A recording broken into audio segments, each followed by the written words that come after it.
Okay, hi, this is Erin Blanchette, and I chose to study Alzheimer's and the effect that music therapy has on this disease. So, to start out, this population has always been very fascinating to me. I used to volunteer in a nursing home, and there I would play and sing to those spanning from mild to severe forms of dementia. It was really rewarding to see these people open up and have their eyes light up when they heard music that they heard or recognized and even remember mouth along to some of the words. I also have a close family friend whose grandpa was affected, and at the end of his life with the disease, he had a music therapist bedside. And to this day, the family claims that it was the most beneficial form of therapy that they had. Unfortunately, I believe some nursing homes are a place with very little humanity left, so music is a way to bring it back into this environment. So, that said, I've got a YouTube video to show you about a woman affected with the disease singing a song.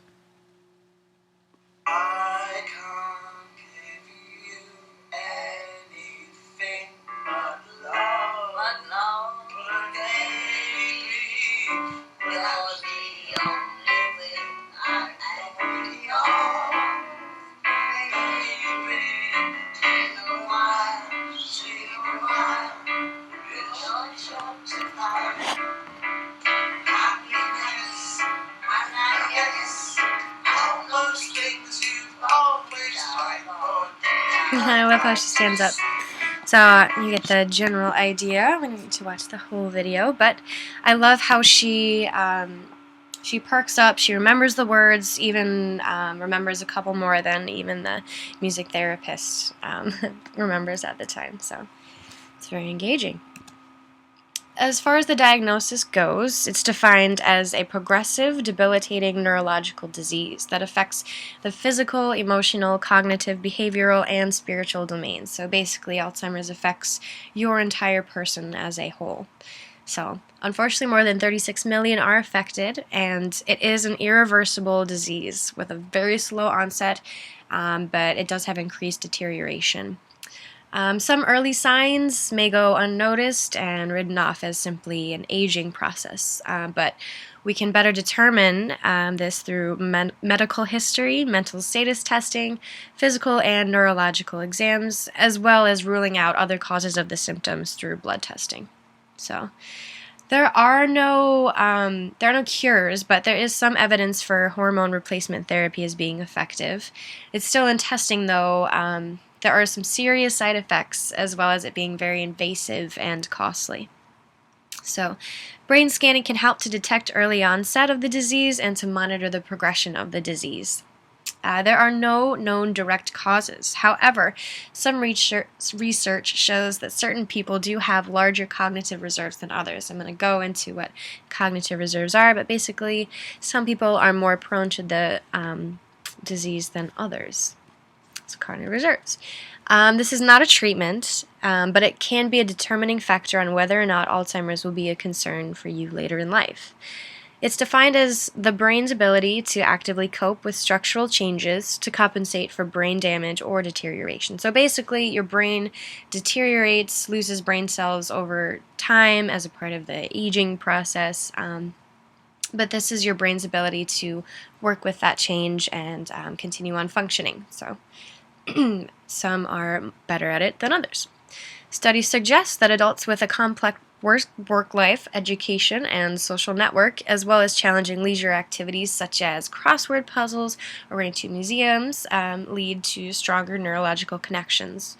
And this can help keep dementia from developing, although if you are prone to it, there is no cure. So, proper health over a lifetime is key. We can't just add it on later in life. We have to keep this as part of our front and center throughout our entire lives, both social, mental, and physically. Inactivity, especially near the end of life, is a huge risk factor in developing this disease. So basically, we want to keep those neurological pathways strong by doing things like keeping active, being social, and challenging your brain. So why music therapy for this population? Music can reach areas of the brain that are inaccessible otherwise. This was really fascinating to me. Music is stored in all areas of the brain. Through this stimulus, memory can be unlocked.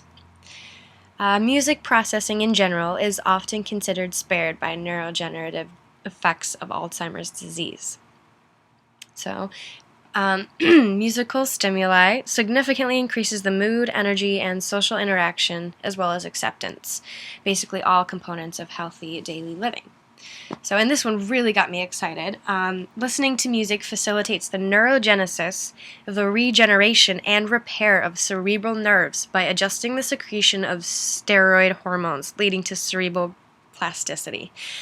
Basically, this is saying that I was so excited to read about. There's a lot of good information and research coming out of Japan saying that with the correct therapy, music can help, like it says, regenerate, reproduce brain cells in people who have significantly lost those. So this was very cool to me. It can also, music therapy can reduce the need for tranquilizing medications as well as hypnotics. So this helps relieve those medications that are very taxing on the body.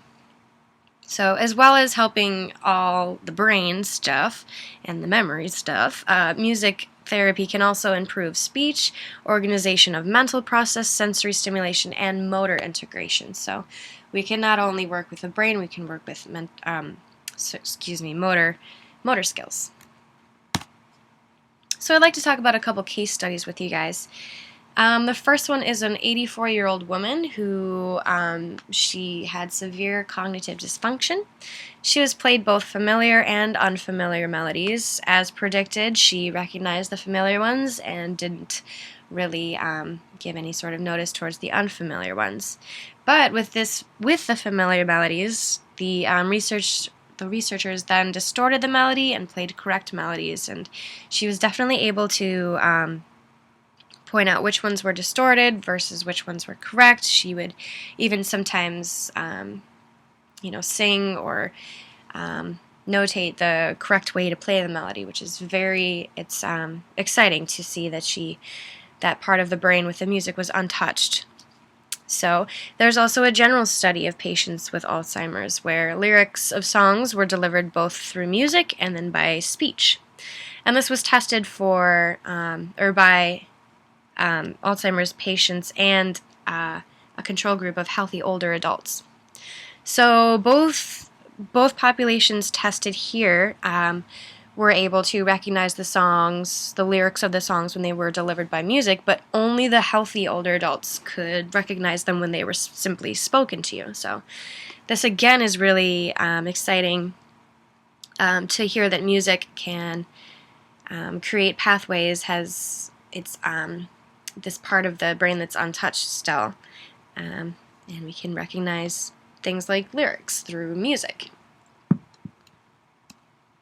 So in clinical practice, we have to make sure that we have a safe place, as well as continually using the names of the patients, as well as large gestures with hands to signal what's going to happen, whether we stop, we start, we move this way, that way.